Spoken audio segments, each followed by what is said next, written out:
네, 안녕하세요. 중국 공산당과 인민해방군, 글로벌리스트 흑막 세력, 악마의 내러티브 사제들 이 세 집단에 대한 전 세계 가치지향 애국민중의 투쟁을 매일매일 전해드리고 있는 세뇌탈출입니다. 오늘은 내년에 2022년에 태평양의 이쪽과 저쪽 한국과 미국에 걸쳐 자유시민이 동시 패션으로 승리하는 것에 대해서 말씀을 여쭈고자 합니다. 단 이때 좀 차이점이 있어요. 미국 같으면은 완벽한 승리예요. 승리하게 되면 MTR 동맹이 단단히 뭉쳐서 하나의 아이덴티티를 가지고 승리하는 거고, 한국은 쉐어드, 공유된 승리입니다. 동거 승리입니다. 국민의힘과 국민의힘의 대선 후보가 승리하는 건데, 그것이 곧바로 자유시민의 승리는 아닙니다. 왜냐하면 현재까지 또 앞으로 최소한 1, 2년 동안 내다볼 때 국민의힘 및 국민의힘 대선 후보가 우리 자유시민의 가치관, 우리 자유시민의 비전과 같은 길을 간다라는 보장이 없어요. 그러니까 우리 자유시민의 입장에서는 국민의힘 및 국민의힘 대선 후보를 승리시켜주는 과정에서 우리 자신의 아이덴티티를 정립하고 우리 자신의 진영을 조직화해야 합니다. 안 그러면 남 좋은 일 시켜주는 겁니다. 안 그러면 그냥 집토끼, 둔하고 순하고 순진한 집토끼 역할밖에 못하는 겁니다. 자, 오늘 그 같은 사정을 같이 살펴보도록 하겠습니다. 먼저 세뇌탈출 자율구독료 부탁 말씀 올립니다. 신한은행 140-012-108493 주백모 프로덕션입니다. 참으로 어려울 때인데도 꾸준히들 도와주셔서 백모 세뇌탈출 뚜벅뚜벅 진행할 수 있습니다. 감사합니다. 이 윤석열 입당이 이게 상당히 큰 변수였었어요. 큰 고비였어요. 여러 가지 그 이야기들이 많았던 걸로 압니다. 윤석열에 대해서 관심을 가진 사람들이. 어떤 사람들은 그 바깥에서 확실하게 기반을 갖추고 입당하든 말든 그건 나중에 결정하면 된다. 김종인도 비슷한 말 했죠. 그런 입장도 있었고, 어떤 사람들은 그렇지 않다. 빨리 입당해서 국민의힘의 자원을 사용하고 국민의힘 안에서 게임을 해야 된다. 결국은 윤석열이 후자를 선택한 걸로 보입니다. 여론조사를 해보면 국민 절대 다수가 입당을 환영합니다. 52.9%가 입당을 환영한 걸로 나옵니다. 이 숫자는 윤석열에 대한 지지 숫자보다 높은 숫자예요. 이건 뭐냐면 국민의힘 지지자나 혹은 윤석열 지지자나 또 심지어 중도에 있는 사람들도 이 양자구도로 그냥 당당하게 그 양자구도 안에서 게임이 펼쳐졌으면 좋겠다. 윤석열이 그 후보가 되든 말든 국민의힘 후보가 되든 말든 일단 양자구도 자체가 먼저 안정화됐으면 좋겠다라는 그러한 국민들의 그 생각을 반영하는 숫자라고 생각을 합니다. 다시 말하자면 국민들이 제3지대에 대해서 굉장히 불안하게 생각하는 거예요. 제3지대에 대해서. 저게 예를 들면 제3지대 게임을 제일 많이 한 게 안철수죠. 안철수는 제가 보면은 정치에 입문한 이후 안철수가 그때 뭐 서울시장에 나온다 만다 했던 게 2010 몇 년이었죠. 그리고 나서는 또 대선에 나온다 만다 했다가 그 사람은 항상 삼자구도에서 캐스팅 보트를 어떻게 잡느냐를 가지고 플레이를 했어요. 안철수는. 그래서 또 그런 플레이가 그게 이제 제대로 또 그렇다 그래서 제3지대 플레이를 제대로 했냐 그것도 아니죠. 활동말동하다가 또 주가 올려놓고 빼고 활동말동하다가 주가 올려놓고 빼고 그러다가 갑자기 요즘 세상에 빨갱이가 어딨 남요 뭐 이런 소리 해가지고 염장이나 지르고 뭐 이런 아주 얄미운 게임을 했었는데 거기에 대한 사람들의 불신과 불안감이 있었던 거예요. 제가 보면. 그래서 그 점에서 저는 그 타이밍이 괜찮았다 그렇게 생각을 합니다. 이준석이 얼마나 약이 올랐으면 아니 나랑 상의다 좀 하고 입당하지 뭐 이런 헛소리하고 그 다음에 그 후보검증윤리위원회 그 아주 내놓은 살벌할 정도로 막 떠들고 있는 김진태 전 의원을 윤리위원장으로 후보검증위원장으로 만들었죠. 그러니까 윤석열 이제 너 고생 좀 해봐라 이거지. 이준석 그 나이도 어린 사람이 상당히 성깔이 있어요. 무섭습니다. 자, 그러면 윤 입당에 의해서 가장 타격 본 거 먼저 이제 안철수입니다. 제가 이제 좀 살벌한 비유를 하면 안철수 이번에 윤석열 때문에 죽었어. 지금 안철수 신세는 도살당해서 해체 테이블에 올라가서 내장 드러내고 살코기 다 드러내고 잡뼈만 남아있는 뼈무더기 된 거야. 제가 그런 말을 합니다. 안철수 이걸로 끝난 것 같아요. 그 다음에 이제 안철수 말고도 이 삼자 구도를 선호하던 사람들이 있어요. 이 정치 낭인들 혹은 정치 외부 세력이 있는 사람들은 삼자 구도가 돼야 뭐 힘을 좀 써보니까 자기 그 영향력을 발휘할 수 있으니까 삼자 구도를 은근히 선호를 했다고요. 그래서 그런 사람들은 최재형이 불쑥 입당했을 때도 기겁을 했었고 요번에 윤석열이 입당을 하니까 더 기겁을 하죠. 이제 삼자 구도를 가지고 장난질을 칠 수 있는 사람들은 없습니다. 게임이 단순해진 거예요. 무지하게 단순해지고 명확해진 겁니다. 국민의힘 쪽 후보하고 민주당 쪽 후보. 그 구도로 명확해진 겁니다. 이제 안철수 같은 인물 안 나옵니다. 윤석열이 윤철수가 안 된 거 축하드립니다. 사실은 윤석열이 안철수 기반을 다 하이제킹을 한 거예요. 납치한 거예요. 납치해서 소화한 겁니다. 자, 그러면 이제 그 2022 대선은 어떤 국면이냐, 2022 교육감 선거 지선은 어떤 거냐. 저는 이걸 언택트 조직 선거라고 봅니다. 언택트 조직 선거입니다. 풀 백신이 11월 말까지 뭐 잘해야 60, 70% 갑니다. 그렇게 간다고 하더라도 또한 치명률이 지금 풀 백신이 됐을 때 0.15에서 0.2% 정도입니다. 풀 백신 되면. 그렇게 낮아지더라도 0.15 정도 될 거예요. 풀 백신 되면. 하긴 0.15보다 더 낮아지겠다. 지금 사망자의 대부분이 백신 안 맞는 사람들이거든요. 치명률이 0.1, 뭐 0.15 요 정도 될 거예요. 감염자 수 자체는 하루 5자리 갈 거다. 그리고 사망자는 하루 20명까지도 갈 수 있다. 이 델타 변이나 뭐 이런 것 때문에. 이런 상태에서 문팔육 집단은 코로나 독재, 다시 말하면 종교와 집회의 자유에 관한 기본권 제한, 이걸 그대로 유지할 거다. 고도 통제가 계속되는 언택트 선거로서 치러질 거다. 그럼 이런 상황에서는 인터넷 소통 및 조직 기반이 크게 작용을 한다. 지금 보시면요. 이 표를 가만히 보세요. 이 백신 전까지와 백신 후까지가 다릅니다. 백신 전에는 저 왼쪽에 나오는 일일 신규 감염자 수하고 오른쪽에 나오는 일일 사망자 수가 비슷합니다. 그 추이가 패턴이 비슷해요. 여기가 올라가면 저기도 올라가고.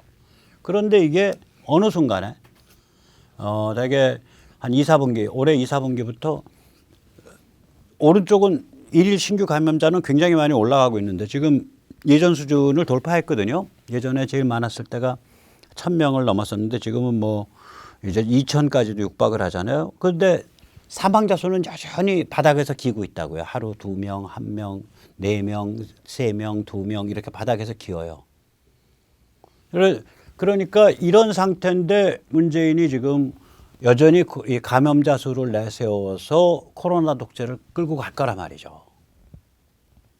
코로나 독재 끌고 갈 거예요. 그러면 이게 언택트 조직 선거가 돼요. 그런데 이제 문제가 뭐냐면 제가 말씀드렸지만 국민의힘이 이 조직이 없는 정당이에요. 저기가. 그러니까 저기에 당협위원장이다, 저기 국회의원이다 이런 사람들이 그 지역사회에서 조직을 일구는 그런 사람들이 아니라 뭐 대학 멀쩡한 데 나오고 뭐 면허 따고 사시 행시 뭐 이런 고시 패스하고 점잖게 얕게 처신해 오다가 어느 순간에 주요 정치인이랑 눈이 맞아가지고 잘 이렇게 커넥션 해갖고 공천받고 빠치 달고 뭐 이런 인생을 살아온 사람들이고 인생 내내 그거 외에는 다른 데에 눈길을 돌려본 적이 없는 사람들이에요. 그래서 본능적으로 이 민초 조직을 이렇게 일군다는 거에 대해서 굉장히 낯설어해요. 플러스 탄핵에 관련된 그런 과거 업보가 있죠. 국민의힘이. 그 다음에 플러스 사회로 그 총선의 부정 의혹을 외면했다라는 업보가 있습니다. 그래서 이 지역 사회에서 이 뼈가 굵은 입 바른 소리 하는 민초를 만나는 걸 무지하게 무서워해요. 그러니까 조직이 있을 수가 없죠. 조직이 있을 수가 없어요. 그래서 그러면 이런 상태에서 어떻게 언택트 조직을 만들 거냐? 제 후보들은 절대로 당 조직에 의존하면 안 돼요. 당 조직은 글자만 존재하는 거예요. 3글자. 당 조직. 당원. 글자만 존재해요. 실제로는 뭐냐면 후보들이 입당 운동을 해서 후보들이 몇만 명씩 부어 넣어야 돼요. 몇만 명, 몇십만 명씩. 아주 스마트한 입당 운동을 해야 되는데 그때 몇 가지 포인트가 있습니다. 세 가지 포인트입니다. 하나는 첫째, 접수 창고가 후보가 개설한 팩스가 돼야 돼요. 그 입당 원서가, 그래서 팩스 접수를 하는데 입당 원서가 후보한테 들어와야 돼요. 그래야 나중에 조직 관리가 돼요. 누가 입당했는지 아니까. 누가 내 얼굴 보고 입당했는지 아니까. 첫째. 그 다음에 두 번째, 그 입당 원서 안에 추천인란이 있어요. 거기에는 후보님 제가 도와드리겠습니다. 제가 어느 지역에서 제가 사람들 많이 합니다. 제가 어느 쪽 뭐 동문회 사람들 많이 합니다. 그러세요? 여기 입당 원서 이 양식 쓰셔서 그 추천인에 우리 선생님 이름 김철수 쓰시고, 김철수가 여러 명일 테니까 추천인 거 연락처에 1, 2, 3 쓰라 그러세요. 그러면 요거 입당 들어왔을 때 김철수 1, 2, 3면은 후보님에 의해서 설득돼서 입당한 분이라고 저희가 식별할 수 있습니다. 그래가지고 입당 원서만 그냥 나눠주세요. 출력해갖고 막. 그러면 이게 사짜인지 진짜 실력 있는 사람인지가 바로 구분돼요. 그 두 번째, 추천인은 후보 측 활동가한테 그 활동가 표시에 내줘라. 세 번째는 입당자는 거기에 그게 이제 뭐 국민의힘 입당 원서일 거 아니에요. 거기 위에다가 변형을 시킨다고요. 뭐라고 돼 있냐? 이 입당 원서에 쓰인 데이터의 일부를 후보와 공유하겠다. 단지 금융에 관한 결제 정보, 주민번호 중 앞에 두 자리 생년, 그다음에 뒤마디의 첫째 자리 성별 나타내는 세 자리를 제외한 나머지 10자리는 공유하지 않는다. 그러니까 주민번호 중 10자리는 공유해서 제외된다. 라는 그거가 있어야 돼요. 그리고 그래서 후보 측이 접수한 이 입당 원서를 가지고 데이터를 입력해서 자기 그 지지 기반을 조직 관리를 할 수 있는 그 체제를 만들어야 되는 거예요. 그 군소 후보는 단 몇천 명이라도, 대형 후보는 뭐 20만, 30만이라도 이렇게 해서 그럼 토탈 10명이나 되니까 뭐 근 50만, 100만 될 수 있잖아요. 이거를 같이들 하면 팩스 책임 100만 캠페인을 펼쳐야 됩니다.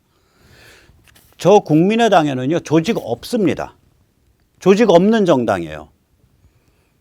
사람들의, 민초들의 586 보기 싫어 라는 그 감정에 편승해서 우리 아니면은 쟤들 찍을 거예요. 그렇게 못하잖아요. 우리 찍으세요. 이래가지고 표 빨아가는 집단이에요. 표 기생 집단이에요. 기생, 패러사이트라고요. 자기의 명확한 전략과 신념과 가치와 드라이브가 없는데요. 저 도매 동네가. 그리고 후보라도 그거 시작해라 이거야.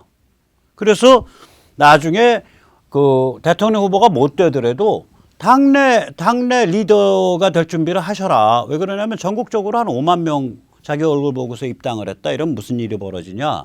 어느 선거구 가든 한 2, 300명이 자기 얼굴 보고 입당한 책임당원이에요.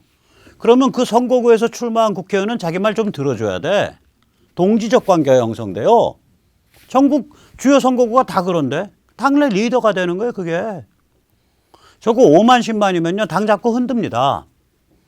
후보들 그거 좀 제발 나서세요. 그러면 이제 한 선거구 가면 여기 후보 얼굴 봐서 입당한 사람이 한 1000명, 저기 후보 얼굴 보고 입당한 사람이 한 50명, 또 저기 후보 입당한 사람 보고 입당한 사람이 한 100명. 그러면 그 1000명, 50명, 100명이 1150명이 서로 보대끼면서 당을 일정 방향으로 끌고 가는 그런 에너지가 생길 수 있다고요, 이게. 그거 하셔라. 그리고 저게 그 팩스 종이로 찍찍찍찍찍찍 출력되는 거 그 뭐 5만 장, 10만 장 받아내서 그거 입력하고 그거 이렇게 걸어놓고 입력하고 다시 그 종이 집어넣어서 그걸 다시 시도 광역당에 또 보내고 이거 골 아프면 이거 약간 자동화 시켜야 될 거 아니에요. 그냥 화면에서 보고서 이미지로 보고 입력 여기 모니터 듀얼 모니터 두 개 놓고 이거 보고 입력한 다음에 입력 끝나면 확인한 다음에 딱 누르면은 이 화면에 떴던 수신된 팩스가 쪼르륵 해당 시도당으로 나가버리는 그렇게 돼야 될 거 아니에요 이게.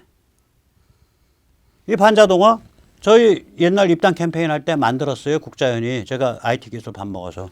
후보님들 돈 없을 수 있으니까 돈 없으신 분은 10만 원만 갖고 오세요. 돈 많으신 분은 형평가 주시고 그럼 이거 구축해 드릴게요. 10만 원서부터 형편권. 그래서 지금 말씀드리고자 하는 바가 뭐냐면 단지 이제 제가 말씀드렸죠. 길림 박사 하태경 후보만은 제외. 그분은 뭐 길림 박사 하셨으니까 이런 거 없이도 잘 할 거예요. 자, 그래서 후보들은 스마트한 입당 캠페인을 펼쳐야 된다. 그럼 뭐 시민은 어때야 되냐? 이건 이제 후보와 국민의당 비즈니스고 우리 비즈니스는 사실 아니에요. 우리는 그 사람들하고 후보와 국민의당하고 승리를 공유하려는 거예요. 승리하도록 도와주고 그 승리의 일정 부분을 공유하는 거예요. 우리는 세 가지 캠페인을 펼쳐야 돼요. 그래서 자체 진영을 조직화해야 돼요. 당 밖에. 하나는 무결선거 네트워크. 이건 선거 참관 관심 및 선거법 개정 방향을 선언하는 그런 시민운동이죠. 또 하나는 안티젠더 캠페인. 젠더 이데올로기에 반대하는 캠페인이에요. 이게 구체적으로는 평등법 반대 캠페인인데 평등법이라는 건 결국 뭐냐면 젠더 이데올로기를 섬기고 사람들한테 재갈을 물리는 법이에요. 쭉 다시 말하자면 동성애 비판하면 너 평등법 어겼어. 쇠고랑 차. 목사님이 뭐 동성 결혼 비판했어. 설교에서. 그러면 당신 평등법 위반했어. 쇠고랑 차. 젠더 이데올로기를 비판할 수 있는 자유를 박탈하는 게 평등법의 핵심입니다. 저게 젠더 이데올로기 홍위병법이에요. 저 법이. 근데 이 젠더 이데올로기라는 건 삶의 생물학적 조건, 다시 말하자면 사람이 태어날 때 남녀 구분으로 태어난다라는 가장 기초적인 생물학적 조건 및 문맥을 파괴하는 이데올로기 아니에요, 저게.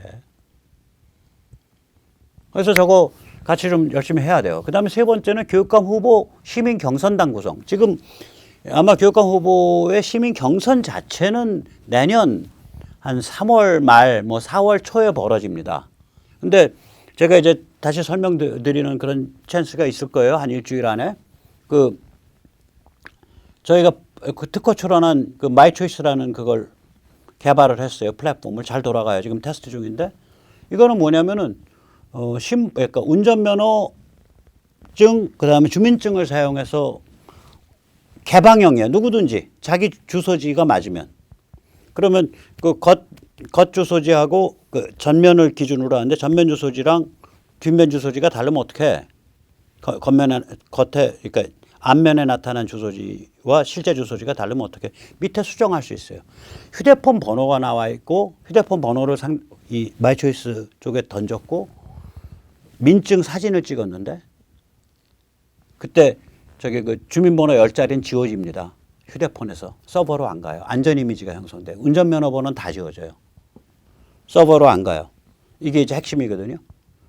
그래서 그렇게 되니까 그걸 그 수정된 그 주소지를 수정을 엉터리로 입력할 사람은 거의 없어요.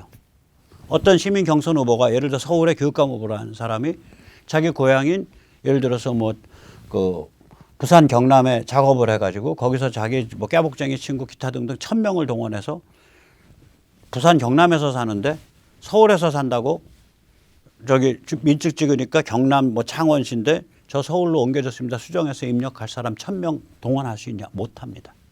이게 광의의 의미에서 공문서 위조가 되거든요. 또 밑에 그런 난도 있을 수 있어요.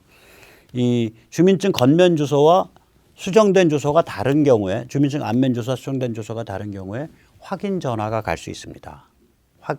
그러니까 확인 데이터를 요구할 수 있습니다. 거기에 동의해야 넘어갈 수 있게. 그러니까 뭐 여러 가지 방법이 있는 거예요.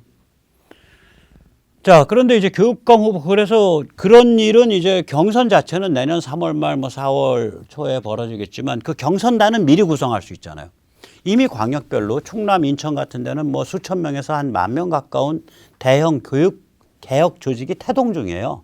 그리고 이런 조직들이 저희 그 마이초이스 플랫폼을 보시고 그거 사용할 만하다라고 상당히 긍정적인 첫 반응을 보여주셨어요. 물론 지금 결정은 안 했습니다. 왜냐하면 그분들 지금 태동 중이고 앞으로 후보들하고 상의를 해야 이 개방형 시민 경선을 쓸 거냐 말 거냐 결정할 테니까. 그러나 이런 식으로 우리가 무결선거 네트워크, 그 다음에 그 안티젠더 평등법 반대 이 캠페인, 또 그 다음에 교육감 후보 시민 경선당 구성 캠페인 이런 걸 통해서 우리가 이번 대선 와중에 뭐 10만, 20만, 30만, 40만, 50만, 60만이 모여야 되는 거예요. 그럼 우리가 실제적 승리자예요. 그 승리를 국힘 내지 국힘 대선 후보하고 우리 자유시민이 공유하는 거예요. 반분하는 거예요. 저 사람들은 정당 게임에서 승리를 한 거고 우리는 그 정당 게임에 인발부돼서 옆에서 툭툭툭툭 도와주면서 우리는 우리 내부를 형성하는 데 승리한 거예요. 그래서 승리를 공유하자. 승리를 공유하자. 각각은 100% 승리한 거예요. 저 사람들은 정당 게임에서 승리하면 자기가 거둘 승리 다 한 거고 우리도 자유시민 조직화, 자유시민의 정체성 확립에서 승리하면 우리가 거둬야 될 승리는 다 한 거예요. 그 두 개를 겹쳐서 승리가 공유되는 거예요. 엮어서. 승리를 동기화하자. 승리를 공유하자. 그게 제가 후보와 정당에 오늘 드리고 싶은 말씀이고 또 우리 시청자님들과 우리 자유시민한테도 그렇게 드리고 싶은 말씀이에요. 국민의힘 보기 싫다 이거야. 그게 최재형이가 됐던 윤석열이가 됐던 또 누가 됐던 보기 싫다 이거야. 그럴 수 있어요. 당연히. 저도 인정합니다. 뭐 최는 벌써 사마리아 최라는 별명이 붙었고 유는 뭐 칼잡이 유는 아니에요. 그 우리 자유시민의 입장에서는 그 둘 다 마음에 안 들어. 국민의힘 진짜 마음에 안 들어. 저 희말이 없는 정당. 그럴 수 있어요. 문제는 그럴 수 있어. 당연히 그래야 돼요. 문제는 뭐냐? 그것의 승리를 그들이 정당 게임에서 승리하도록 도와주면서 우리가 우리 승리를 챙길 수 있냐가 문제의 관건이에요. 도와주면서 우리 승리 못 챙긴다. 그럼 우리가 집토끼 빠들에 불과합니다. 그 게임 하지 말자는 거예요.